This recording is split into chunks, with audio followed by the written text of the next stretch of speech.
So we hit we're over 4,000 subscribers. I cannot believe that many people actually give a shit about what we have to say. Wow. Are you serious? Oh my gosh. I know, it was Thank crazy. you. Because like Congrats. a year ago, I think we had like 500. My gosh, yeah. And we just celebrated our 3,000 subscribers, so this is huge. Thank you everyone for watching. Like we can't thank you enough. Yeah, it's absolutely crazy. I mean, we've been doing this for a year and a half, I think. So it hasn't even been that long. Wow. People That's want incredible. to listen to bad opinions, I guess. There's no other way to put it. Speaking of bad opinions, I'd really like to make one about the new Indiana Jones game that's coming out. But it comes out today, but it doesn't release for another 5 hours. And I'm so tempted to buy the deluxe whatever edition just to get 5 hours early access. Oh my God, are you kidding? That is the worst idea I've ever heard in my entire life. You're Bad right. opinion. I'm not gonna do it, but I'm impatient and it's tempting. But apparently the good thing is, although I will wait 5 hours and probably play some zombies in the meantime, it's been getting really good reviews. People are saying it's a really true to form Indiana story, so I'm super excited. I can't wait to play it. Yeah, I mean, I've heard the same thing. At first, it was kind of like people were saying it's whatever, the demo was A just little okay. mild, yeah. And then the actual like full reviews came out, and people are giving it 9 out of 10s, 10 out of 10s, and I'm super excited because it's on Game Pass. So I've already paid for Game Pass. There's no skin off my back. I'm gonna play the shit out of this game. Maybe we can stream it too. I don't know. Are you guys gonna play it, Katie, Ralph? Think so? Yeah, I mean, I have Game Pass as well, and so Not Indiana fans? I am. I just don't. I don't know. I've just got like such a big backlog of games to go through. So if it's not like an immediate on my list, then maybe eventually. Yeah. I'm really heavily into shooters right now, whether it's battle royales or just first-person shooters. I'm playing, the new Marvel Rivals, and Yeah, which we're gonna talk about throughout the We're gonna episode. talk about that. We're gonna talk about a lot of good stuff. So, hello and welcome to the Pixelated Realms Gamescast, your guide to the digital landscape, untangling the mysteries of your favorite titles and discussing the latest and greatest in video game fun. I'm your host, Alex Salerno, and alongside me is my brother Tyler, my good friend Ralph, and my sister-in-law Katie. What's up? congratulations little- on your 4,000. Thank Yeah, you. right? Thank you. We're mixing it up a little today with our intro because we're trying to keep things spicy and catch everyone in the beginning. So yeah, let us know if you liked it, of course. But yeah, how's everyone been doing? There's a lot of games coming out, a lot of good things to play right now. So Dude, it's a lot good of time to be a stuff. podcaster, video game content creator. I know. So this episode's going to drop on Tuesday, and then that Thursday is Game Awards. So if you're listening to this before that Thursday, Game Awards is happening. So that's huge. We're going to talk about that a little bit today. Yeah. And we're also going to talk about Marvel Rivals, what came out today. So, and then we have Indiana Jones coming out tonight because we record on Sunday. So we have Marvel Rivals, Indiana Jones. Wasn't there a third thing that came out too? There's kind of a bunch of things. Well, maybe It's been a big week. Like Marvel Rivals was on Friday or Thursday night or something like that. So that one we've had a whole weekend on, and it's going great. We got early access Indiana Jones this weekend, and then it comes out officially tonight. And then you're right. What is the other one? We're missing it. But either way, Well, there's a lot of yeah. games coming out. Yeah, it's a good time to be a gamer. I mean, December is always an exciting time. One, because you get gifted a lot of games usually, and you have the holidays, so you have time to play them. There's a lot of fun drops, and then the Game Awards comes out, and there's gonna be big reveals. There's always big reveals. It used to be at E3, right, where the games would get dropped, and then that's when everybody was super excited, and it was during the summer. Now it's Summer Games Fest, but then we kind of shifted over, and now there's a lot of big reveals at the Game Awards, which is at the end of the year for the upcoming year. And I'm super excited. And Sony announced this year that they plan on releasing one big single-player game every single year. And so I'm excited to see what they start announcing. Next year, I think, is Ghost. So that's already been announced. But I wonder if they're going to tease, 2026. Next year, by the way, it's going to be nuts because GTA 6 is coming out. Ghost is coming out. We have mystery games from like Santa Monica Studios, and Sony's working on things we don't know about. Naughty Dog's working on things we don't know about. So we don't know if this will come out next year or not, but I think next year is going to be hot. 2019, 2020, 2021, all great years. God of War came out. Ghost of God of War, Ghost of Tsushima came out. Like all these like really hot ticket items. Modern Warfare. I'm sure I'm missing a lot. These are just the ones that I can think of. And then we had this year, which was a bit of a lull. We had a pause. I think this was the recovery year from COVID. And then we're back to it next year, 2026. So I'm really excited to see what happens. Yeah, I mean, it's not like this year hadn't had like bad games or anything. There was a lot of notable games, but it just doesn't seem like this year was a flood of like big titles or anything like that. It was a little bit slower, relatively speaking. Yeah. Yeah, I mean, I would say that, and Katie, Ralph, I know you're guests on our show, but feel free to just jump right in, just cut me off because we're just gonna talk. Fight for your airtime on this. I was gonna say it'll be interesting because of the fact that there's not all these really like big name games as much as there normally is. It'll be interesting seeing how that works into like the game show awards, right? Mm-hmm. Because it'll be like, I feel like in past years it's like you kind of have like an expectation of what's going to be like the hot topics, but like when things are a little like up in the air, it's I think it creates like this air of anticipation almost. Totally. Yeah, I mean, there's no like Marios or like things that just Zeldas that just typically kind of win. Yeah, you don't know who the winners are. Yeah, I mean, although we still have controversy, and referencing back to some of our discussions in our past episodes of, this mega DLC for Elden Ring that is being nominated for Game of the Year. So let's not forget that. I mean, I think it matters, and it was an interesting discussion, not to rehash it, but it. This year they had to get a little creative. It felt like, as far as it makes you wonder, like, what if there had been some of those like big titles, if the DLC would have been nominated, or did they like nominate it because we didn't have as many like really big ticket items this year? That's a great point. Possible. Yeah, I mean, and you guys bring up a great point. This is the first year in a long time where we don't have a for sure winner. I mean, I think every year we have one mega standout, sometimes even two, that we're like, hey, it's between these two. Like everything else is great, but it's really between these two. This year, I mean, let's see, I'm going to go down the list. So the Game of the Year nominees, and we've gone over this in past episodes, so we probably won't dig into it too deep, but, Astrobot, Balatro, Black Myth Wukong, Elden Ring Shadow of the Erdtree, which is a DLC, Final Fantasy VII Rebirth, and Metaphor ReFantazio. Very interesting because they're all so different. Like Astrobot is a platformer, Balatro is a card game, Black Myth Wukong is a Dark Souls-y kind of action adventure, Elden Ring's a DLC, Final Fantasy Rebirth and Metaphor ReFantazio are both RPGs. So it's like we have a huge spectrum here. And it's going to be crazy, honestly. Yeah, and I have no guesses on what's going to win. No guesses. I could see argument. It would be so fun if Balatro won. Not to go back to this conversation, but it would just be so fun if it won, because it would just kind of be this huge, like, this little indie game that scope is relatively small, like kind of just. It's literally a poker game, right? I mean, it's a yeah. I have friends who play a lot of it, and it seems like really great. So yeah. But I also think Metaphor ReFantazio could win, and I think probably Final Fantasies could very easily take the spot. That's so interesting that you say that, because I would think it's funny. I have played none of these except for the Elden Ring DLC. Yeah, same. I do plan on playing Astrobot, but the other ones I'm not going to play. Maybe Balatro. I'm literally afraid to play it because I hear it's really addicting. It is. And I'm kind of like, I don't know if I have like the bandwidth in my psyche to be addicted to a game like that right now. So I'm kind of avoiding it on purpose, even though I'm sure I'd have a great time.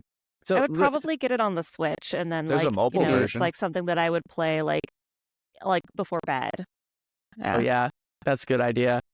Because my intuition would be that Astrobot is going to take it. And I know that's kind of a vanilla answer, but Elden Ring to me is a DLC. And I feel like a lot, because the Game Awards is voted by people in the industry.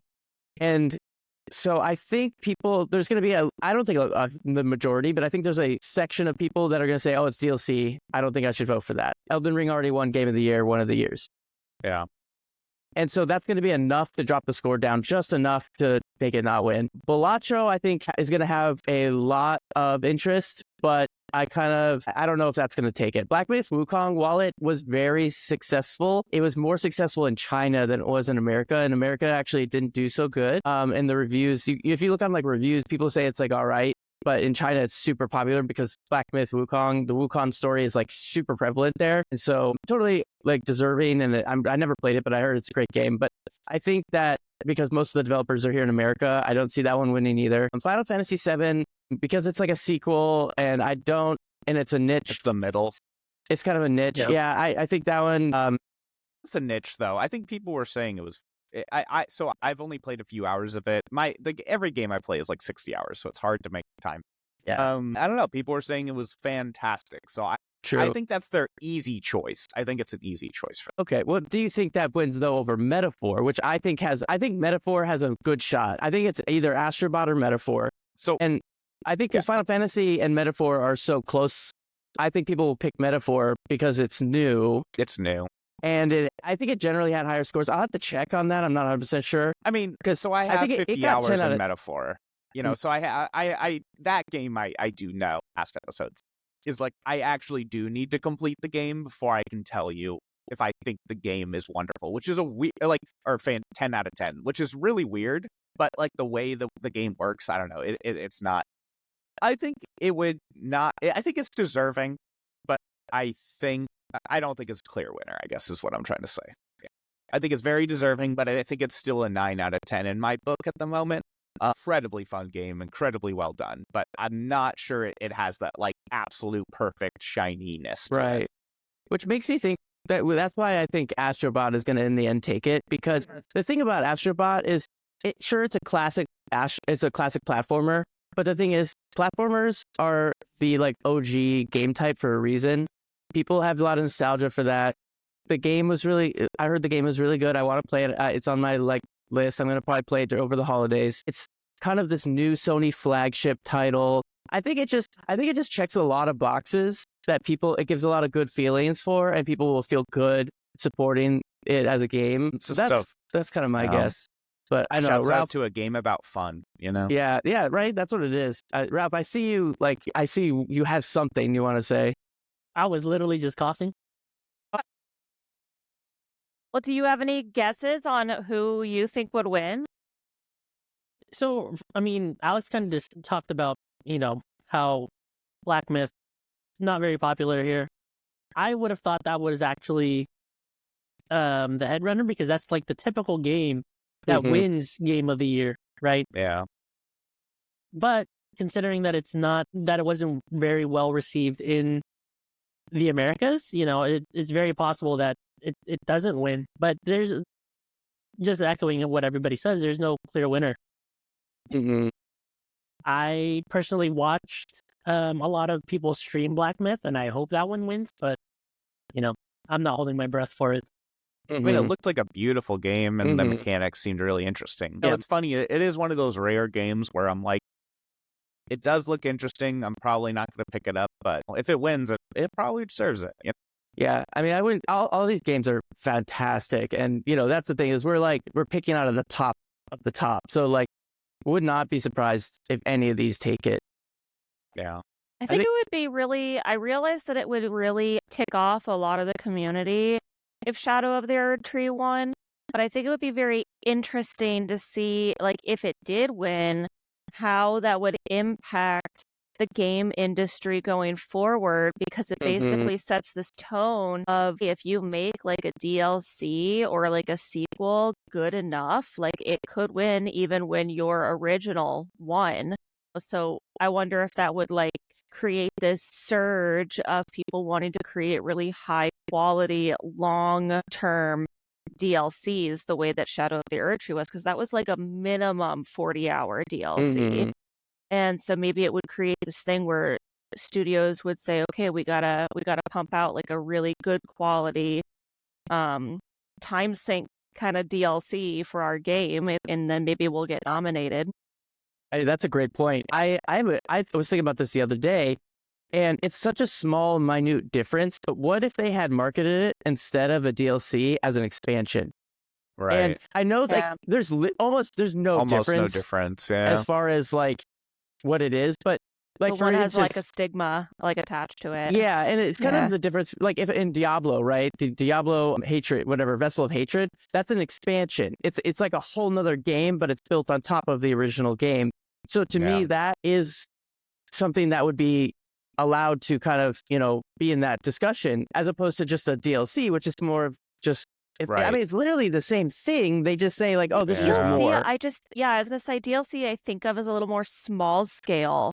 Right, like you it's get downloadable content. It's just you think of small, like little things There's you could download. No CD case that for it, right? There's no like artwork I literally difference. think of in The Sims, like The Sims 4, you have expansion packs and you have DLC, and the DLC are like little cosmetic stuff and little alterations to your houses and your characters.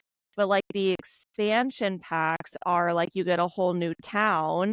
Right. With a whole bunch of stuff and a whole new way that the game plays. So I do feel like expansion is probably the better way to have marketed Shadow of the Erd Tree. I think DLC doesn't quite encompass how expansive it is. Yeah, I agree. If they gave it some like its own art, its own, not that it didn't have any of these things, but like it just like the way you frame something is so important. And especially in the gaming community, for some reason, like the way that things are framed and the way that expectations are set really gets people in the mindset. And if you screw up the mindset, like the mental model of how we're presenting content, it's like totally screws everything up. Once the idea's in the community, right, it's never gone away. Yeah, exactly. It sticks. So, I'm going to, we've already started diving into things, and but I want to go over. So today we're going to be talking about Marvel Rivals, and we're talking about the Game Awards even more. And then, but first, we want to talk about some housekeeping. So we are a very small part-time podcast, and the best way to support us is through Patreon. We have a Patreon. It is absolutely free. There's no commitment to money. We use it as our one-stop shop source for information. So if we post scheduling updates, follow-ups to videos, any of that stuff, Patreon is the place to go. So go to pixelatedrealms.org/Patreon. It'll take you straight to our page. And if you like our content, the best way that you can show your support is by following and subscribing both on our YouTube and our Patreon. We really appreciate it. There's absolutely no monetary commitments needed. We're not there yet. We're not a big enough podcast. We don't expect that from you guys. We do this part-time. We have full-time jobs and everything. So we just really appreciate people interacting with our community, leaving comments, talking with us, leaving questions on pixelatedrealm.org/ask, all that stuff. So we really appreciate everybody and all of the time that you guys have put into it. So now let's dive into what have you guys been playing? What have you guys been up to? Yeah. I'll get started because I've been going back to one of my favorites that I just love going back to every few months, and that is the Hunter Call of the Wild. Shout out to our cousin Ethan. It's just like the best hunting simulator game ever, and they just continue to elaborate on it and make more DLC, not expansions. And so they released, several months ago, they released a new map that is in Nepal. And so I bought it on sale, and it's just fantastic. They introduced, not only are you running around Nepal, like learning about their culture and the names of animals in their country, you're also hunting these animals in a very like ethical and like true to fashion way. I mean, it's very ethical. And then on top of being ethical in the game, it's actually a game, so we're not killing anything. So there's double ethicalness going on. But the point is, it's just like, honestly, the most beautiful walking simulator. Even if you didn't want to shoot a rifle one time in that game, if you're just like, oh, I'd love to go walk around a different country, this is the game to do it. It's just gorgeous. Every single piece of that game's map is beautifully detailed to the country and region that it's coming from, and the animals are a lot of care is putting into them to making them realistic. With this new map, I gotta say, they introduced this really amazing feature. So as some may know, Nepal has a native species of Bengal tigers, and they've introduced a mechanic now to where the tigers will literally hunt you back. And so that's awesome. I've, on more than one occasion, been hunting around, looking for things, maybe a tiger, maybe for something else, and I just hear, and then I go, no. And then tiger jumps at me and says, you have died. So I've literally been hunted, stalked, and killed by multiple tigers while I'm just around hunting. I just imagine like the Dark Souls like text coming up. Basically, but it's like the You thing have is, this died. game is not about like Predator. It's not about us dying. So it's just kind of like, oh, no, you died. Like you respawn. It's not like a drawn out. It's The not tiger's dramatic. eating me alive. Yeah, exactly. It's just like, nope, you were stampeded by a buffalo. Like you're dead. I'm like, okay. Yeah, But, Tyler goes up to yeah. me the other morning and he's just like, I got hunted and eaten by another Bengal tiger. I was like hunting I was hunting something else, like a water buffalo, and I was like sitting there with my bow, just like getting ready, and then I just hear the growl again. I go, God damn it! I turn around and he's just in my face. And Try I and was quick like, scope it real quick. it's Quick. really hard. And I did find a tiger like on a watering hole, and I was like, oh, finally, I got the jump on this bastard. So I'm like looking at him, and he was looping around the lake to try to get behind me, and I was like, these programmers are psychopaths, man. Like he was That's like trying to awesome. run away from me and then loop around back so he could come kill me, and I was just like, good thing I got my goggles because like I would have been killed. Yeah. That's Really awesome. good game. If you like simulators and if you are ever interested in trying like virtual hunting, the Hunter Call of the Wild, highly recommend. Yeah, I remember playing that with you, and it's like very relaxing because like it. Ruff, do you play that game? I do. Oh, awesome. We should do a hunt, the three of Yeah. us. I don't know, Katie, do you play it or Yeah. just watch? Okay. Yeah, we should do a hunt because I think that would be really fun. But I remember spending like 2 hours in the game and like seeing nothing. But I was just like, I didn't feel like I wasted my time. Like it's just relaxing. I'm just kind of like I'm virtually in nature. Like I should probably go touch real grass. It feels, it felt good.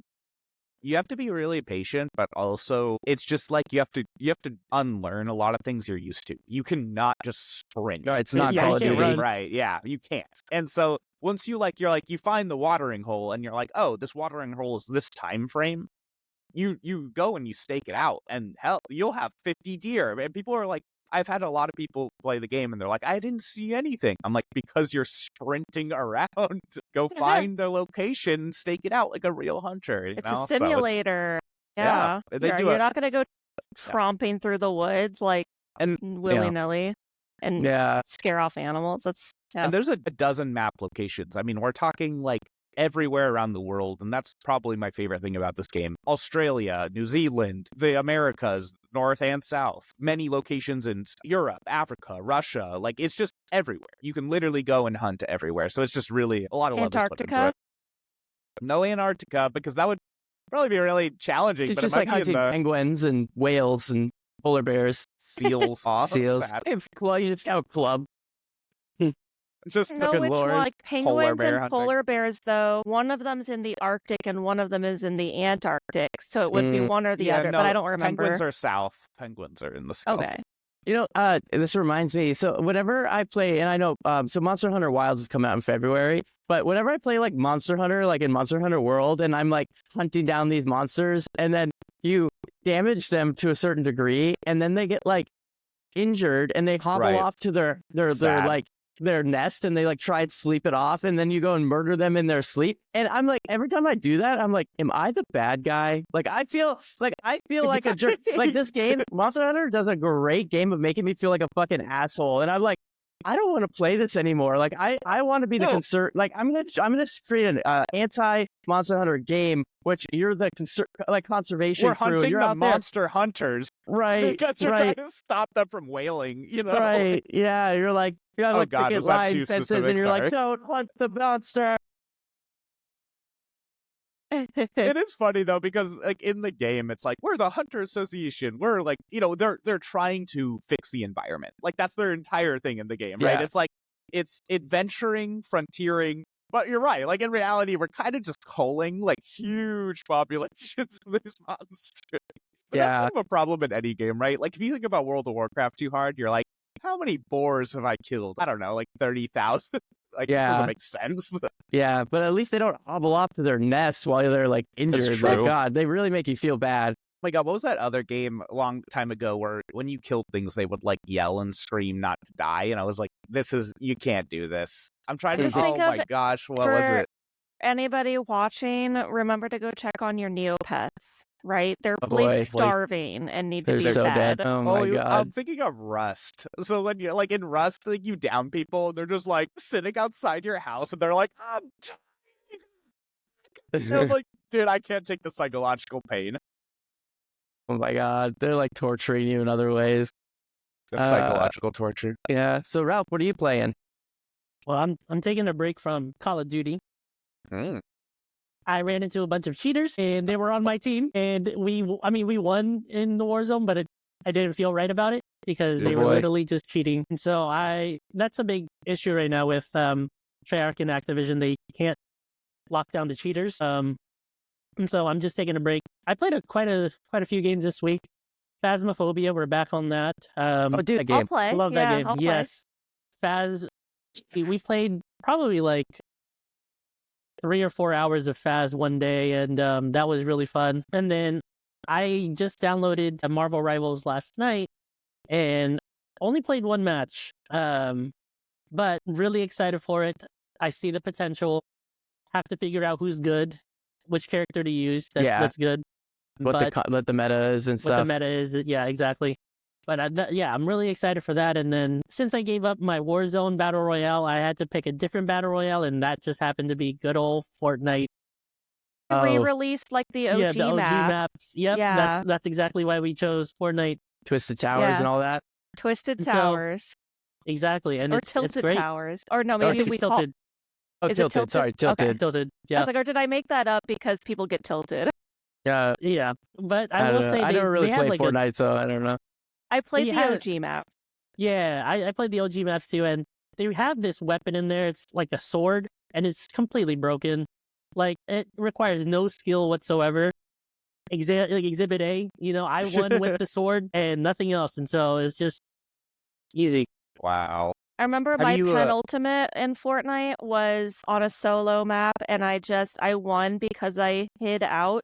I happened to be in the area that the bubble shrunk into, and I just hid out in a little fort with a trap, and so the last person was looking for me and hit the trap, and I was like, I didn't have to do anything. And then I was Right. like, One kill Battle Royale victory. Yeah. That's fired. no shots fired.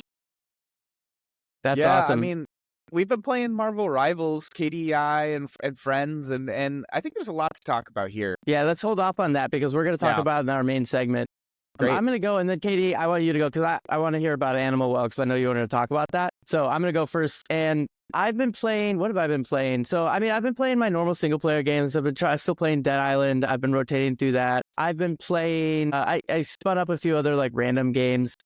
Okay, not what I've been playing, but I remember what the third game was. Path of Exile 2 came out, and so I want to give that a shot. I'm a little intimidated, I think, by it because I know they're known for having like really intense builds. But Yeah. I totally just kind of remembered what that was. It can also be attracting, though. You're like, Mhm. it gets something to chew into, Yeah, but I haven't played Marvel Rivals yet, but I downloaded it, want to play it. So I'm going to do that. But I've actually been playing a lot of Call of Duty, mostly because you guys have been playing Call of Duty, and so I want to play it. Like, this is probably my least favorite Call of Duty in a long time. But if my friends are playing it, I'll play a game I don't like. Like, I'd rather have fun with my friends in a game that's mediocre than play something by myself. So I've been playing that, play multiplayer mostly. I don't really play Warzone. It's just a little too slow for me. I don't have that kind of like pace.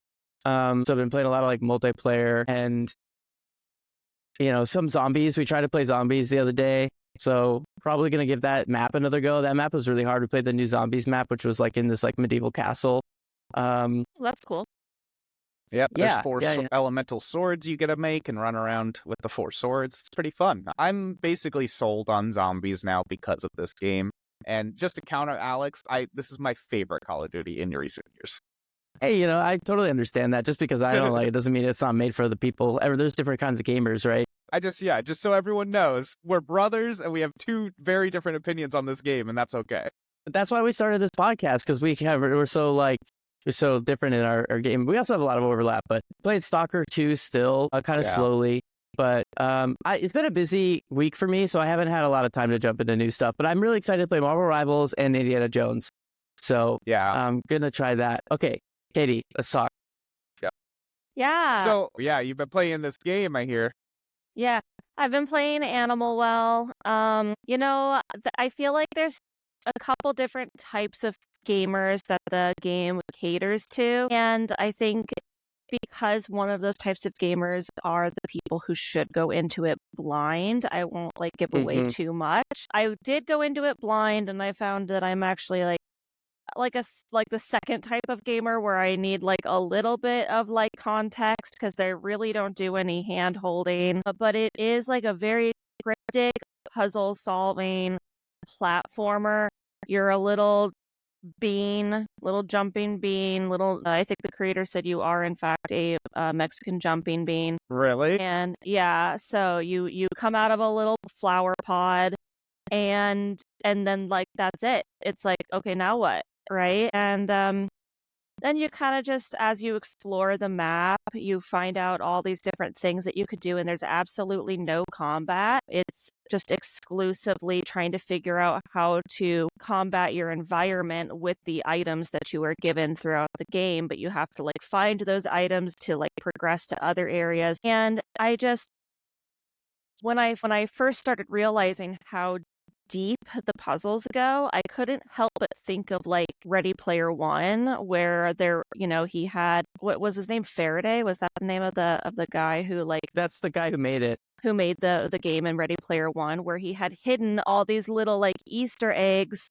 throughout his game for people to find, for them to be able to like eventually get his become his heir or whatever. It's been a while since I read Ready Player One, but that's what I thought of. I was like, oh my gosh, actually, it goes really deep. It's really cryptic. And anytime you think that you're done, you're not done. So I just, if you like puzzles, so like I recommended it to one of my friends who I know loves puzzles. And I know that he is one of the types of gamers who does not want the hand holding and wants to go in blind. And it was a big hit. He pumped out like 5 hours in day one and like beat it. Like, yeah. And then in one day. Then had to keep going the next day because, like I said, once you think you're done, you're not actually done. And I don't know, it's just like my Roman Empire right now, where I just can't not think about it. And then, but I did end up kind of slowly inching myself towards solving different things. And like the Reddit community is really cool about it because they have this master thread of text where, it's like you have a question and you want hints, so you can reveal like little texts at a time to give you kind of that nudge without having the actual puzzle solving like for you. That's awesome. So the Reddit community is really cool about it. And it's just, I don't want to I don't even want to say like what is the goal, because I feel like it's just, you need to discover it. if you're the kind of gamer who wants to like go in blind, then I'm going to like respect that. But I started it like, this is insane. I don't think I'm the right type of gamer for this. I like within the first like 10 minutes, I was like, do I really need to actually look up what to do in the first 10 minutes of a game? And it was very frustrating for me. But then I figured it out, with enough patience and exploration and brute force. And then I started realizing other things about this game. And I was like, wow, I'm really not the type of gamer for this. I'm not smart enough. But then you have these moments where you do figure it out and you're like, oh my gosh, I am a genius. I am so smart. I am so intelligent. It makes you feel, it's like this weird combat of like, it makes you feel dumb and then it makes you feel really smart. So definitely not for people who do not like puzzles. I think it really ended up invoking that like feeling that I got when I first played like Ocarina of Time when I was a kid, where that's like the feeling I got. They're not the same, but that was the feeling I got, where you're having to really dig out all of these like unique and out of the box thinking to solve all these different types of puzzles. I think Animal Well might have been nominated for Best Indie Game of the Year. I mean, I can verify that, but yeah, I think you're right. I think that would be really cool to see it win. Yeah, just because I think it's mind-blowing how complex and deep the game goes. So I think it would be really cool to see it get even more recognition in that way. And I just heard about it through like TikTok, and I was like, this looks interesting. I will say it could be a little hard on the eyes. I know like my friend who I recommended it to is like colorblind, and there's no options for dealing with accessibility in the game. So there were some things that were like a little hard to see because it's very pixelated, and that's intentional. So if you're someone who's going to like kind of have a really hard time visually, completely understood. I think they're coming out with like a collector's edition soon. I'm curious if maybe there will be maybe some accessibility features on that. Yeah, I know it's hard with those indie games because I'm sure like they want to add those features, but when you're like a small dev team, you just don't have the time and the money to do it. So hopefully you're right that they like are able to do it after the fact, because I mean, I don't know the team personally or anything, but I guarantee you they're like thinking about it. Yeah. It's literally like one guy did it, and then I think he's got like his marketer, and I think like even like Donkey played a role somewhere in there. So it's a really small team, and it's incredible how much was able to be done from like one guy. Yeah. So that's what I think about Stardew Valley. That's my plug for Animal Well. If you like puzzles and you like platformers, 100% you like recommend. games that are like the old adventure title from like this. Yeah, I saw a lot of people saying like this really like scratched that itch of wanting those like old school like 80 games too. Yeah, which I think also goes into why I thought of Ready Player One. So it's also very 80s heavy. Yeah, I'm super sold. I mean, this sounds like a very much an Alex game. Like I love puzzles, especially ones that make me feel like, ooh, I uncovered something without looking it up wasn't supposed to. Yeah, like I'm smart. Like that's why I play like, Dark Souls to a certain degree. That's why I play a lot of video games. Yeah, right. Like, because like Dark Souls to me is like very similar. I mean, it's not a puzzler, but it's that idea of overcoming an extreme obstacle. No hand holding. Yeah. And like I remember when I played Dark Souls for the very first time, and I had no context. All I heard was it was hard, but I didn't understand like how the game worked. And I remember playing like 2 hours of it, and I was like, this game is stupid. Like, this is like so dumb. And then like I watched like a video of it, and my another friend was like, yo, like it's not like, it's like different. And then I like we were talking about the context and like how things are framed, right? I reframed the game in my brain and it like clicked, and I was like, oh, this is like the greatest game ever. Yeah. And it's you beat Ornstein and Smo, and you're like, I am a god. You're like, yeah, screw those guys. I know. I played Dark Souls 2 first, and I remember like going down one pathway and being like, this is dumb. I'm just gonna keep hitting my head against the wall. And then I went through to like 3 or 4 pathways. It's not the right way. And then I was like, I am building a structure here. And then I was like, oh no, I'm seeing it. Like it was one of those moments. When I first played Dark Souls, in the first game, you start once you get past the prologue area, you start in the fires, pit, whatever. And if you go to the left, there's like a graveyard. And the graveyard is meant for it to be for like later.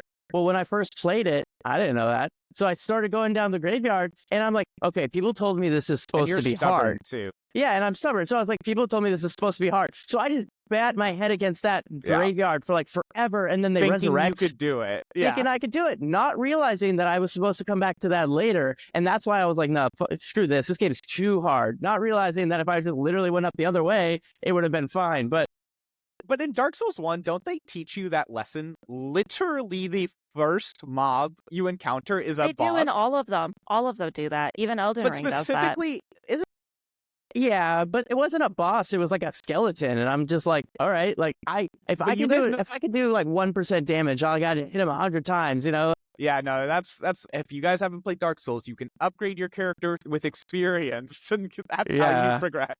Lesson you have to learned. get to your flame, your bonfire with that experience. Yeah. Oh my gosh. But that being said, I love Dark Souls. Do we want to talk about some rivals, or do we want to do questions first? Well, let's do questions. So if you want to ask us a question or leave a comment, you can go to pixelatedrealms.org/ask, and we will talk about it during the show. You can also, I want to make it clear too. So when you write in on the comments, you can also just leave comments. We don't have to read it during the show if it's a question or something like that. But if you want a topic you want us to cover, if you have feedback for us, anything you want to write in that you want in more of official capacity that you want us to bring up in the show, you can write it in there. You can also leave a comment on our YouTube, and we'll probably get to it. Today we got 3 questions. Ralph single-handedly holding up our question area here. Didn't know he was going to be on today, so he still writes in. And we really appreciate it, Ralph. I feel like we got to put you on payroll. We don't have a payroll, but if we did, you'd be on it. Yeah. The payroll for tax reasons, $0. Yeah. Which is $0. So Ralph wrote in and said, hey, if you could bring a celebrity character model into your favorite game series, who would you pick and what would their character be? Or what would their character do in the series? That's a tough one, dude. I don't even know. So you're thinking like when I'm playing with Snoop Dogg in Call of Duty Warzone. Like that's what you're like imagining. Or like Idris Elba. Idris In Elba type. isn't he in Cyberpunk? Cyberpunk. Yeah. God, love that DLC. Anyway, God. or expansion. I'm going to start saying that now. I know. God, celebrity. That's tough for me because I'm not a big like celebrity guy. You know what? I got it. No, easy question. Henry Cavill and Warhammer. That would be pretty damn cool. No problem. That would be cool. No problem. And I have to go with the answer no one expected, and I want to see John Williams in Indiana Jones. That would be so good. So Just for as, those who don't he's know, like the janitor of the museum. I want him to be like he could be like the conductor at a concert or something. You know what I mean? Like they could whip him in there. But those of you who don't know, John Williams is the master composer of film, all things music, and he wrote the music for Star Wars, Jaws, Indiana Jones, many, many, many other films. If you don't know who John Williams is, you should, because he is my favorite human being. Conductor in the like he's like the Single Mozart greatest of our composer, time. Yeah. And a wonderful conductor, and also just a really nice guy. Mm-hmm. I think it would be really fun if they made like a Last of Us 3 and then snuck in Pedro Pascal and Bella Ramsey somewhere in there. That That's would a be good great.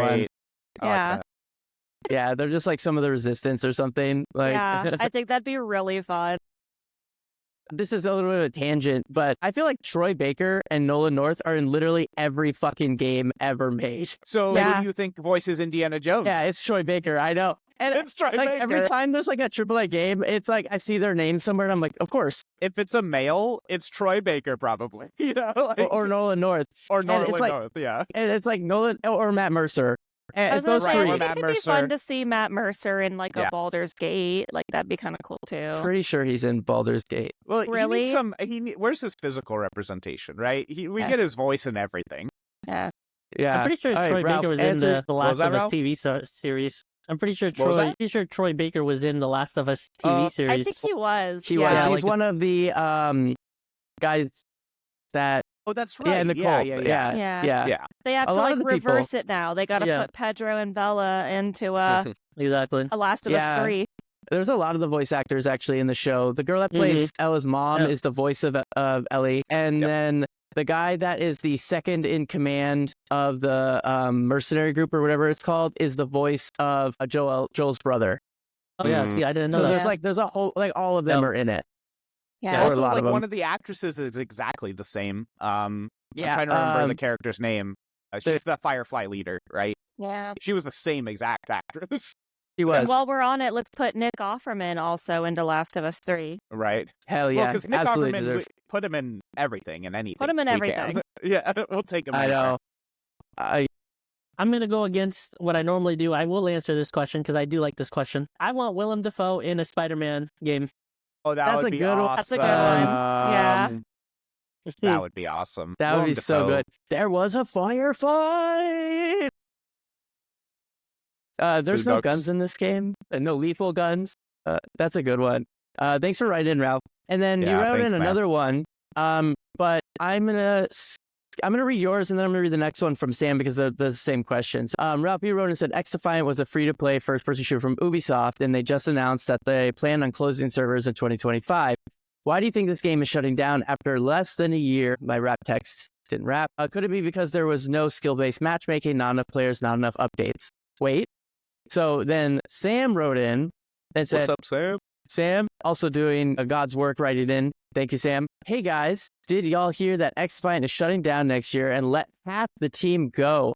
With all your love and hate for Call of Duty, I wasn't sure how you felt about Ubisoft's crack at a shooter game. Oh, stupid rap. Come on, rap. Unfortunately, though I never got around to playing it. Probably one of the reasons it's shutting down. I heard good things, though. I wanted it to succeed just so Call of Duty would have some competition, which is best for everyone. Keep up the good work. P.S. Glad to see Alex return. Thank you. Sam, always love you writing in. So, Thanks, Sam. Ubisoft. We talked about this game a little bit. X-Defiant was I wouldn't exactly call it comparable to Call of Duty. I would compare it more to, it was a mode-based shooter. Yeah. It was fun though. I mean, we played it a little bit. It was good. It was like, you do like payload or capture the flag. I think there was a death match. And you had you could play as different classes, and the classes would be from Ubisoft games. So you'd play something from like Rainbow Six or The Division or whatever. And they all had different powers. Like one's a healer, one's more of a tank, kind of something like this. So I wouldn't really compare it to Call of Duty, but it was kind of It's like light a hero Overwatch Call of Duty mixture kind of deal. Yeah, it wasn't exactly either. It was kind of its own thing. But they closed it, which I was actually very surprised because Not surprised at all. Really? Well, Nope. I thought the game was pretty good. I mean, it wasn't. I think it's no Call of Duty, but nothing's Call of Duty, right? Nobody has $1 billion put into a game like that. But I thought the gunplay was fun. I thought the rounds were good. I thought the concept was good. I think they just needed. I thought they were just going to find some tiny little niche, people who want to play those games and just maintain that. But this year has just been the grim reaper of live service games between Concord and now X-Defiant. I don't know. What do you guys think? No, I mean, I'm echoing what you're saying in the sense that it has been the grim freaking reaper of games this year. I mean, it just seems like studios don't have any faith anymore. And let me be clear, I played X-Defiant. I literally said this has nothing to offer me that other games don't. So, excuse me. It was free to play. So that's just worth noting. It was one of those games where, as much as I appreciate what they did, and I didn't have major criticisms, it was, how do I put this? It was a copy of a cake for a slightly better cake that I had right next to it. So it was just one of those games where I was waiting for it to be taken down because I just do not see what audience they thought they were capturing that wasn't going to be captured by other games that exist already. And yeah, I got lucky and I liked this Call of Duty version, but I didn't like the last one, so it's just, you guys know me, I'm always talking about how gamers and the times and how things just flux and flow is really determines a video game success. Sometimes you just, maybe that idea, if they had that idea 5 years ago, it could have blown up. But I'm just you're just introducing it and hoping, like you said, Alex, at a niche audience is going to grab onto it. But their Ubisoft, they continually, in my mind, overestimate how powerful their IP is in our, I'm sorry, what's the word I'm looking for here? How influential their IPs are. Because when I'm looking at those character lists, I'm I like Assassin's Creed. I like Rainbow Six. I like all of these franchises, but I don't care about any of these characters really. I'm not picking them out of a lineup and being oh, I can't wait to play, this character from Horizon Zero Dawn. Yeah. Which, to be honest, and I know I'm getting ahead of us here, is the exact opposite problem I have with Marvel Rivals. Marvel Rivals is taking the Marvel IP, and it's, regardless of, I wouldn't say it's an incredibly new concept, but they are using Marvel IP to assist them in gaining an audience and traction. X-Defiant just doesn't have that, and it didn't do anything new. So that's just my opinion. It doesn't surprise me. I'm sad to see this, and of course I wish it succeeded, and and they didn't cut these jobs, but we're in some serious cutthroat video game industry stuff right now, and this doesn't surprise me, unfortunately. Yeah. I think, what do you think? I think it's because it's free to play, and I think it's just it just happened to maybe launch in a time when Hello, Sophie just goes right over to you. During a time when you have a new Call of Duty, and I mean, if people are sinking money into Call of Duty and then it's just a lesser version of Call of Duty, they're just going, unfortunately, why would you go to a game that, a free to play in this instance when you spent money on the other game and it also is maybe in most opinions better and also familiar. You know what I mean? Sorry to interrupt, but I had a thought that was really good that you were trailing on, is that that players know they can invest into Call of Duty in the long term, right? When I buy a skin, I'm going to have that skin for a good deal of time. If people invested into X-Defiant, that money is now gone. That assets or whatever they bought, those skins don't exist. They Yeah. What do you think, refunded. Ralph? Did they? They refunded. They Okay, refunded. okay, that's the right That's thing to good. do, because Yeah. that's what I'm saying. Like, that's part of how this works, right? League of Legends makes so much money because once I spend that $10 and buy the skin, I'm feeling really comfortable that in 5 years, if I want to go back and play that character, that skin will still exist, right? Mhm. I think for X-Defiant, the reason why I think they didn't find as much success as they could have is because they lacked or they didn't have a matchmaking, like a skill-based matchmaking. That's insane. Wow. Yeah, and so new players couldn't compete or get into it because they were still trying to learn the game, and they were being put with basically like sweats or like Yeah. all the top players. That would turn me And off from it. I wouldn't do Exactly. it. They couldn't Yeah. learn, and you're right. They're like the small community that X-Defiant has. Those are all like the really good players, and then someone tries to like, oh, it's a free game, let me try it out, and then they go negatives. They go negative KD, and it's like, okay, I'm not having fun. I'm not going to play this anymore. And I think that was the downside, or like Mhm. one of the Yeah. reasons for the downfall for them.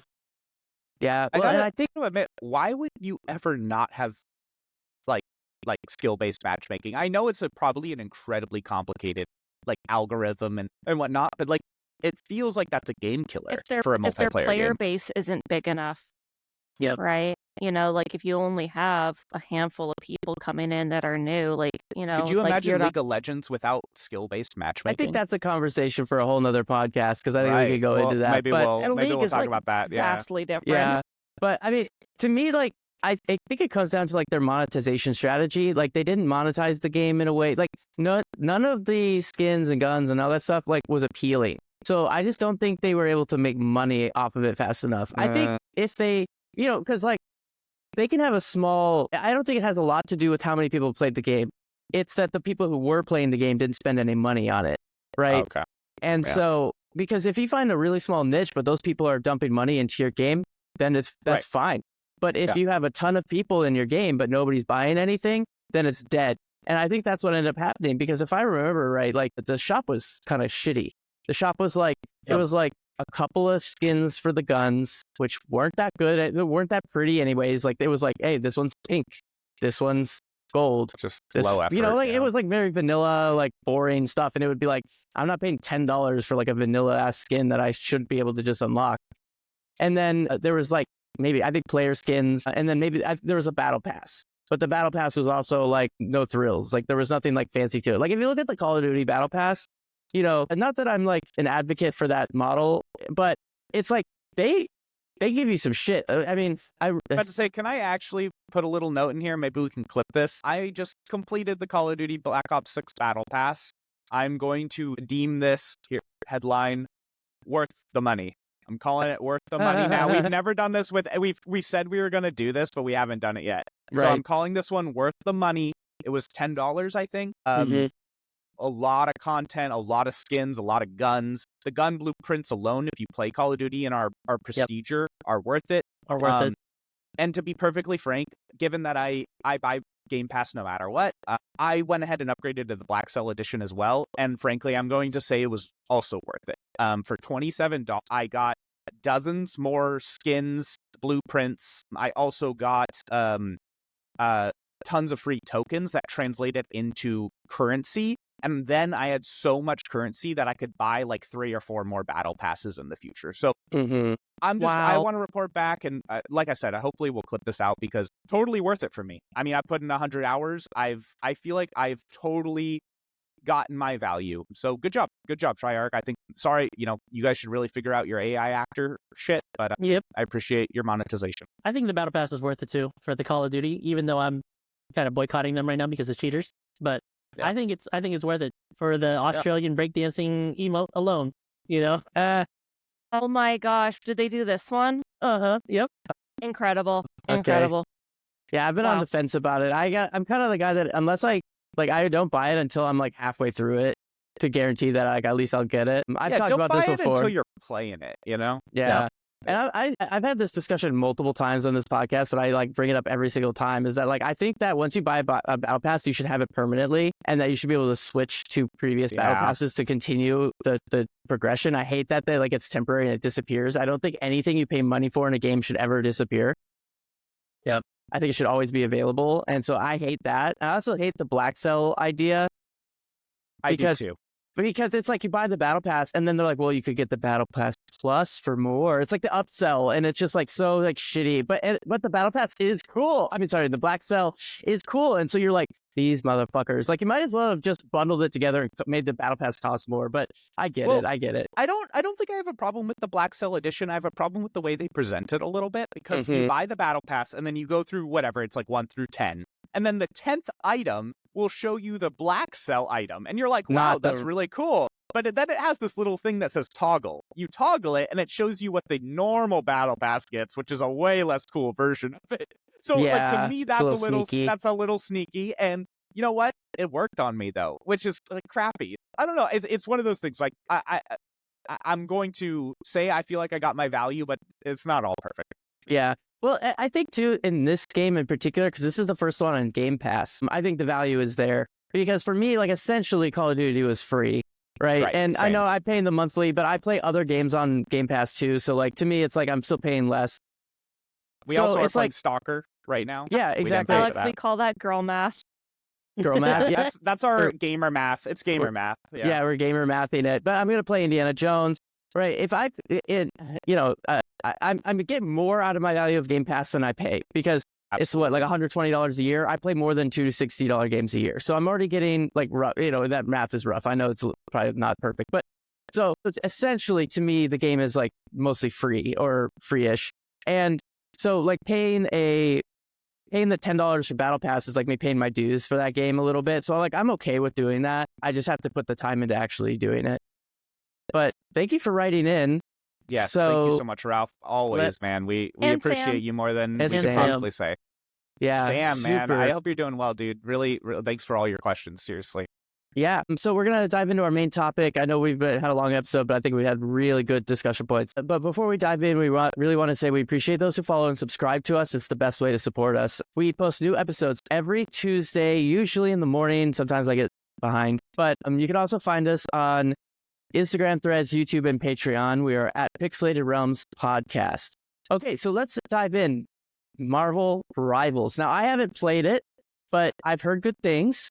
So what is your, what's going on? So Katie and I are a few hours deep, a minimum, probably like 4 to 6. So there's a lot to say about this game. Let me do a little overview first, and then we can dive in. Ralph, you said you downloaded it, but you haven't played? I played one game. Okay, you played one. Negative, That's right. but... You played one game. Okay, so let me give a little overview for the audience. Marvel Rivals. This is a game that we've been waiting for a little bit, and honestly, an exciting opportunity for the Marvel world. And if you're following game news, you know that Marvel can be hit or miss in the game department. So it's been a little rocky, even though they've had this insane success for over a decade when it comes to their film and TV world. So Marvel Rivals is a hero team-based multiplayer shooter game. You can think very third person. Thank you. You can think very similar to Overwatch, but in a third-person perspective. In that same light, we can go back to kind of original Overwatch and make a comparison there because it is a 6v6 game where you can change your heroes in the game. The round modes include round modes that we're very used to from Overwatch as well, such as escorting or attacking and defending areas or capturing points. The one thing that is incredibly unique about this game that I think is really going to tickle the minds and fancy of our Marvel fans is that there's actually what are called, you have your base powers, just like you might expect. You have your clicks and your right triggers and whatnot, and everyone has those powers available to them. But if you team up with specific heroes, so say we team up, I'm going to blank on any good Rocket team up right and now. Winter Soldier? That's a great one. Rocket or Winter Soldier, or even Rocket and Groot, I think was another one, right? Things that make sense within the Marvel world. It actually unlocks additional passives and powers that you can use in the game. So if this game develops and becomes competitive, which I hope it does, and they clearly have plans for it, I'm really excited to see what kind of metas evolve, because it's going to be really fun when X team is going, yeah, no, they always do a Groot Rocket combo with these two guys, and they're really good at them. And so all of these different combinations, and you can change this actively while you're playing the game, will have a great effect on how the game develops. So that's a little bit of an overview. Katie, let's start diving into gameplay. And have you been having fun? What's your experience? Yeah, tell us about it. It's really scratching that itch of playing a game that is similar to Overwatch that's not Overwatch. And I played a lot of Overwatch with my friends, and we kind of just got a little bummed out with the way that it was being run, so we stopped. And then we would talk about how we were like, wow, we really miss this like social aspect of playing that game together, but without that level of frustration. So we were like, wow, we really want something that's really going to like invoke that for us. And this is that game. So where we're getting to do these team-based matchups and have a lot of the same. It really does invoke Overwatch, but it doesn't, so far it does not have the frustration points that Overwatch has. Maybe that's because it's still new, and so there's not the sweats just yet. There were a couple, we ran into a couple, like you'll find someone who's like real sweaty with Spider-Man, and then you're just like, okay, I can't do anything against this, and that's okay, but it doesn't feel like it's, you know, every single game. And just go ahead. I will definitely want to talk about some of the downsides I've already, but I'll get into that in a second. I want to kind of get your experience on right now. Are you having fun trying different characters? Like kind of tell us your experience from like the very beginning on how, like, where has the fun been? Where's the interest for you? I typically in all games, I like to lean more towards support characters, and so I've only been trying out support characters so far in this one. Jeff, let's go. Yeah, but I've only tried 3 because I was like, when I first went in, I was like, it's a lot for me to have to learn the game and learn the heroes. So I picked Mantis, right? Because she was like 1 star on difficulty, support. It was going to be easy to learn. Then I recognized how innate or how much like I could lean back on my knowledge of other games like Overwatch to be able to play the game, which allowed me to focus less on how the game plays and focus more on the learning the characters. And so now I've played 3 support characters, definitely finding ones that go well with me versus ones that don't. And the fun really came in from, honestly, for me, it's the social aspect. I really love getting to have these like team-based objectives and being able to say like, hey, like, here's a person over here, I slapped them, or I froze this person, or, you know, it's really comes down to that social aspect and having that, like, that was so cool. Like, I can't believe we won that. I froze Iron Man out of the sky at one point. That was really cool. So just having these like, and also, yes, the characters are also really fun because they're familiar. Yeah. Being I was like, gonna ask, do you feel like it's meeting that Marvel like satisfaction? Because, you know, for those who don't know, Katie and I assume everyone here are fairly big Marvel fans. We watch them. Yeah. So is it scratching that like I'm in familiar enough territory, but it's still interesting? Yeah, well, especially because I do think it leans a little more towards the comics than it does like the films. It's not like MCU, right? It's more towards the comics. Definitely. So there are characters still that I'm not familiar with because I didn't read the comics, or like Thor looks very different to me. At first I thought he was Odin because he's just so bulky, and realized it was Thor. So it's got a good mix for me of characters that I know. So I was like, Mantis, done, right? But then I'm also like, I'm going to try out this person, Luna Snow. No idea who that is, right? Yeah. Because she hasn't been in the MCU as far as I'm aware. So there are characters that I get to learn about because of this. And now maybe I'll be on the lookout for them in the MCU in the future. Ralph, I know you only played 1 game, but how have those things been for you? Are you feeling like you're playing Marvel superheroes? Do you feel like you're having fun?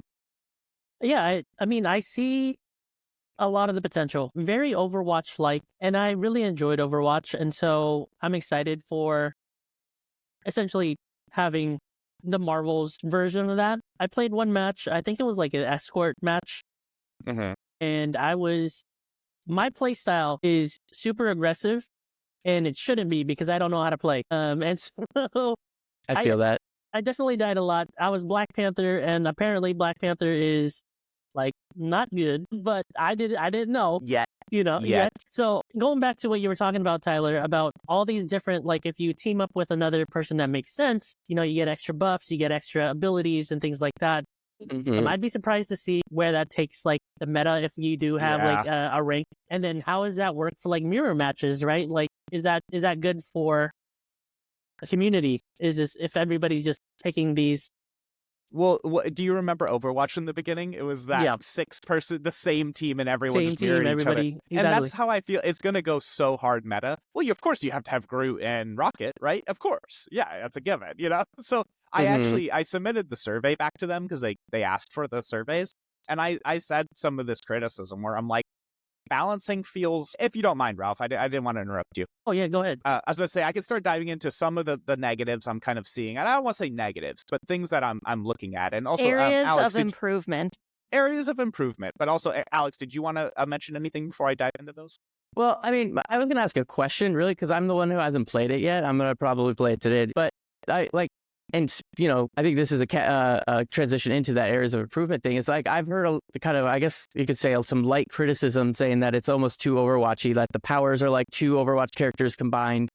Is a common thing I've seen online, and that it's like people are saying like, well, it's so much like Overwatch. But in my opinion, that kind of I think they probably did that on purpose for familiarity, so people can feel like they're jumping in. And it's not too new. And then as people start to get used to the core game, they can start, diverging away from that. But people kind of like what they already know. Do you feel that? I actually don't think that is a criticism that is relevant. I think they're absolutely right. So Peter Quill, Star-Lord, his E is Reaper's ultimate. Like you could do this with all of the characters, right? The Hulk is Diva. So when he's in Hulk form, he's in Diva's shell. But when he gets killed in Hulk form, he hops out in his Bruce Banner and is shooting with a pistol, trying to re-get his ultimate to become the Hulk again, right? That's Diva. I mean, that's literally Diva. So you could do this with all the characters. I actually don't think that is the problem. I think that is in a really terrible way, probably the smarter thing they could have done. Yeah, I like it for sure. Here are some of my criticisms and things to look out for. We've already talked about balancing a little bit. So just as someone who plays competitive games, like the balancing is not good. Like it is really, really bad. There is some. So just for example, I was playing Winter Soldier a lot yesterday. He has a 3 magazine clip, which is just super strange to me. Three rounds, like 3 bullets. Three bullets. It's almost like a 2-shot kill if you get them in the head. And then I have like a dozen other powers. Essentially, I am way too powerful. I mean, and then that applies to a bunch of other characters. If Iron Fist is on top of you, you are dead. So there is a lot of numbers issues. Either the health pools are too small for some characters, or I would rather get 6 bullets in Winter Soldier at half the damage. And so it's like there's some serious number issues that I'm identifying already, and maybe they're probably smarter than me. They probably have some things going on, but I think once we get into the competitive part of things, it is going to go haywire. But is it possible though that it just feels that way right now because we haven't learned the correct counters? Well, there's more to it than. I mean, yes, but also remember what happened in one of our second games, right? Jeff, the land shark, Gwenpool's land shark, love the character, super fun to play.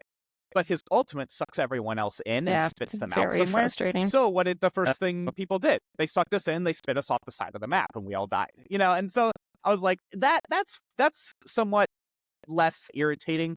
But there's huge gaps in balance, and I can just tell this already. There's going to be metas. That's the good thing is that's fixable, right? These things can be adjusted. One thing I want to talk about that is that's harder to fix is this is a third-person shooter. And when we think about this, right, almost none of the characters have a zoom-in feature. So their right-click is almost always another power. I think Widow can zoom in, but I think she's the only character. Black Widow? Yeah, yes, Black Widow. I know, isn't that confusing? Widow and Widow. Yeah, Widowmaker. It's like so close. It is. So the actual size of your enemy on the screen is actually really, really small. And you're hip firing with every single character. So I don't think as far as like how this plays out in a shooting capacity, it feels absolutely terrible in my opinion. I feel like I'm playing like I don't even have something to compare it to. It does not feel like a good shooter. When I'm running around as like a character who just slices things, like that's fine, you know, but the shooting mechanics and trying to hit someone in the head when they look like a half an inch on my screen when they're actually like 10 feet away from me, that needs to be bridged. And what ends up happening is everyone collects into a small 10-foot-10 area and it's just a brawl, right? And you can't tell what's going on. And so what they're going to run into with when they go to make this competitive is the same issue that Overwatch had. Is I'm going to go watch people play and I'm going to have no effing idea what's going on. And so you're going to have a spectator issue. It's hard to tell what's going on when I'm playing the game. It's going to be impossible when I'm watching it. Interesting. So those are some of my criticisms so far. I don't necessarily have answers for all of them. I think some of them are solvable and some of them are not. It's still a fun team-based game, but it's going to be hard to play a game like that when there's going to be characters who are so overpowered and frustrating, right?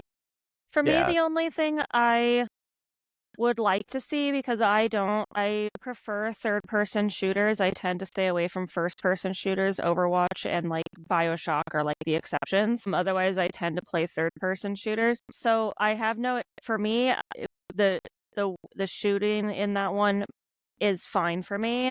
I do wish that the characters had some kind of mobility movement or mobility ability, because I would utilize those in Overwatch to get out of things like ultimates.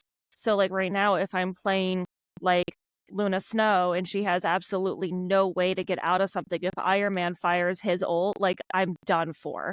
Okay, if the land shark comes up and sucks people up, I cannot get out of that. Like you're just done for. There is nothing you can do unless maybe you land like a really good skill shot if you happen to have some form of crowd control, which I have done. I have like frozen with Luna Snow, frozen Captain America during his ult, right? But some of those things like Iron Man, where he's up in the sky and he's firing a big old cannon down at you, if you have no mobility, then you're just done for. Like that's it.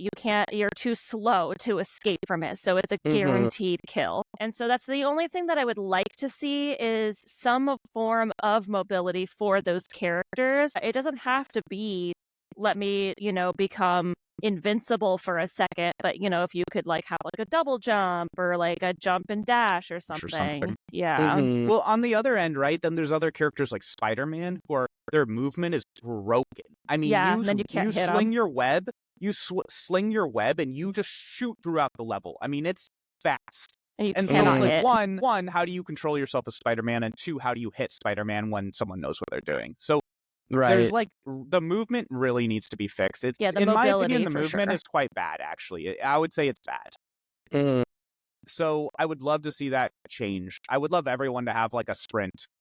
Yeah, I mean, you bring something. up I was wondering that myself, is how with such a diverse set of characters in the MCU, where the rules of physics applied to different people differently. Like, it's like that level of like crazy. How do you balance that mobility? Iron Man flying, Spider-Man swinging, some people literally just walking, Right. that's got to be such a hard problem. And, think with games like Overwatch, like they were all bounded by some, thing. And it's like, if they were like Farah, for instance, and they could fly, like it was very intentional and they were able to scope that in. But with things like you said, Spider-Man, like, how do you balance that? That's got to be a nightmare, and something that's probably going to be walked in over time. And you got to give him the ability to spider sling. Like, he's got to swing his webs, but that's also like his it can't thing. be broken. You know, you can't and not it's do it. very broken. Spider-Man's very frustrating to go against, but he's also a 5 out of 5 on the difficulty scale. So like, I don't even want to try High him. skill. So my question for you then is this the new Overwatch? Is this something you're going to keep playing? Is this something you can see yourself investing time in? As long as they keep up with what the fan base is saying. So like for me, Overwatch, like Blizzard just like dropped the ball like really hard and just like did not listen to what any of the fans were saying. And that was what turned me off to Overwatch eventually. And I'm talking in this case Overwatch 2. And if they are able to take criticisms and make improvements according to what the fan base is saying, I think I could participate in the long run. And I would also maybe like to see a little more out of the battle pass. I was looking at it yesterday and I was like, there's some like cool like skins in here, but like you have to work really hard for a very small tier set. So it's like, you know, with the Overwatch battle pass, or like I think also of like the League of Legends battle passes, you have something that you can collect every couple levels. But this is like you've got like 5 things that you can grab from each tier. And so I think but I understand, you know, they don't want to pump out so much work if they don't know if it's going to be like a big hit yet. I would like to try the battle pass, but I was kind of like, it doesn't seem like maybe I would get enough goodies. Like, yeah, I'd get a couple skins, but like, where's my sprays, my emotes? Like, there just didn't feel like there was a lot of those. But I think if they listen to the community and they just keep it relevant and keep it updating and give a lot of incentive, yeah, I could totally like have this as my Overwatch replacement. I think it's one of those, like, if we see it grow at a steady pace, it'll continue to flourish. But if it becomes an X-Defiant, then it's done, right? So it's like, I hope because it's Marvel, it's going to have that boost. But I think this is kind of 50-50, where it could become something that goes into the shadows, or it could become something that sticks around for years. Yeah, I agree to the whole X-Defiant comparison, where this is another free-to-play game, right? And it's like, okay, you have to be able to make money somehow in order for them to continue to provide service or quality updates. And so with Katie saying, you know, the battle pass is kind of mediocre. That's not exactly what she said, but you know, she wasn't like a little more from it. Exactly. You know, for like $20. It was like $20 to get the battle. It was like what you were saying earlier, Alex, about how there's a battle pass and then there's like a battle pass plus, and you want the battle pass plus because that's the only way you're getting the skins. And or it's like legendary, I think is what it's called, like legendary, but it's like $20. Yeah. Sorry, continue, Ralph. I was just, yeah. And I just don't think live service games, if you're not, I think it has a very good chance of being successful because it is Marvel. But at the same time, there was another Marvel superheroes game. Oh, yeah. Just died down, and it's literally the same characters. And so maybe it's not enough, you know, that it's the Marvel IP to continue.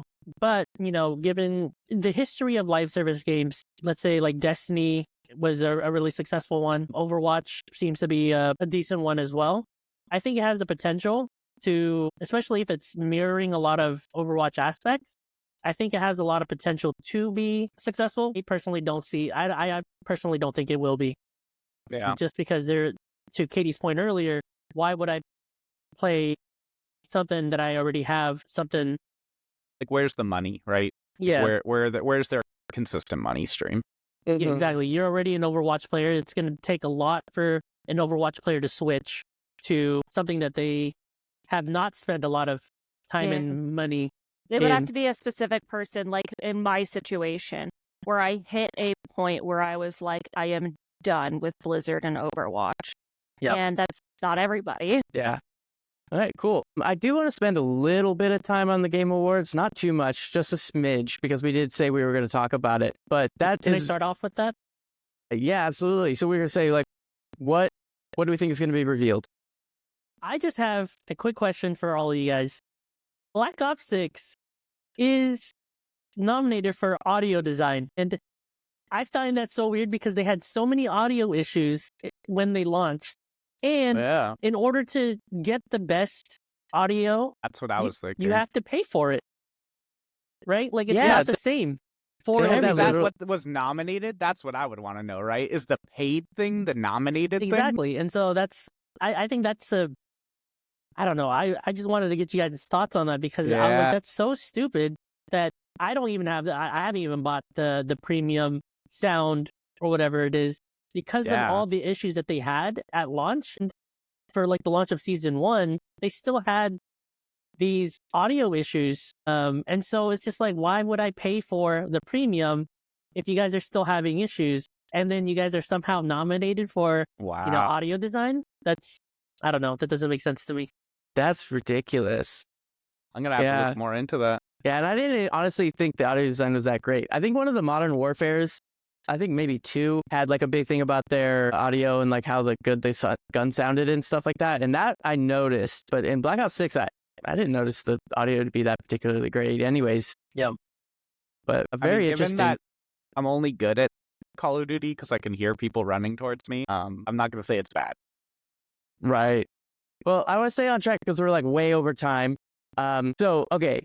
Game Awards coming this Thursday. What do we think or hope will be revealed during the Game Awards? I'm going to start with what we talked about a little bit last episode. Do we think there's going to be a Bloodborne 2 or a remake or some Bloodborne something? Gonna say Cool. no. No, we're getting head nods.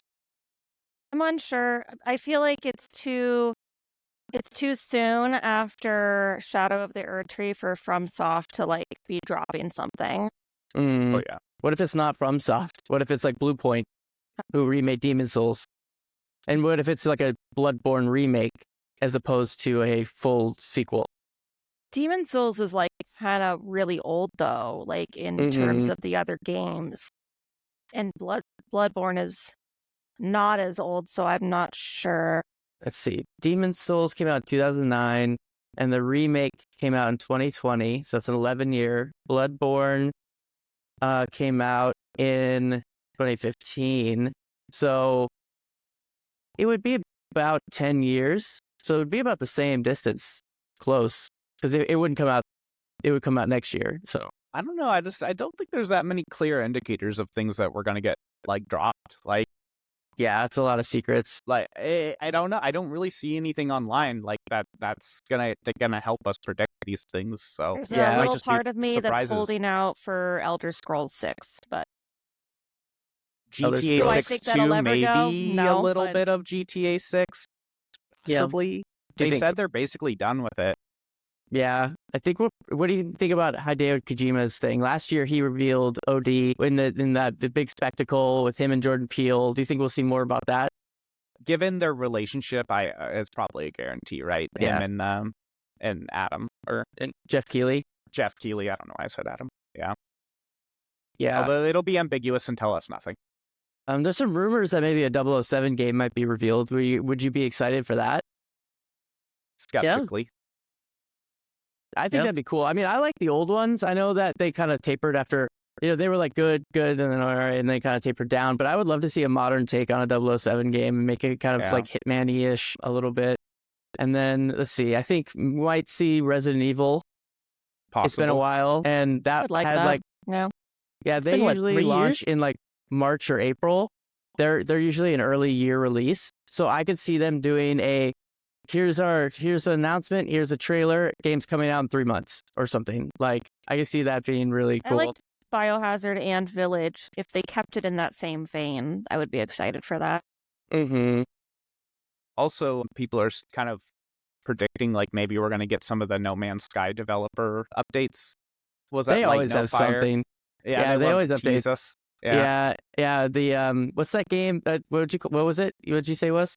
I think it's Light No Fire. Light No right? Fire. Yeah. That looks cool. Yeah. People are saying maybe Perfect Dark because they announced that they're making another Perfect Dark, and then Silk Song, which has been it's a Bloodborne kind of a thing. Yeah, I thought that been already like forever. existed. Well, Let's go. we know it exists. They said it exists, and they're Yeah. making it, but like it keeps just getting like pushed Wow. back forever. So maybe we'll see that. That would be great. I would love that. And then, do you think there'll be any Star Wars? Anything? I think that might be kind of a. Maybe they'll drop Like like what? a trailer for Outlaws quests or something. Yeah, we some can see like that. DLC, something like that. I'd be interested to see. Well, we'll find out on Thursday, and I'm excited to see. But I think that's enough time for us. So thank you all for listening. Don't forget to follow or subscribe to be notified when we post new episodes. Post new episodes every Tuesday, usually in the morning, on podcast services and on YouTube. You can find us on Instagram, Threads, and YouTube at Pixelated Realms Podcast. Thank you all very much. Road to Bye-bye. 5,000. Yay! Yeah.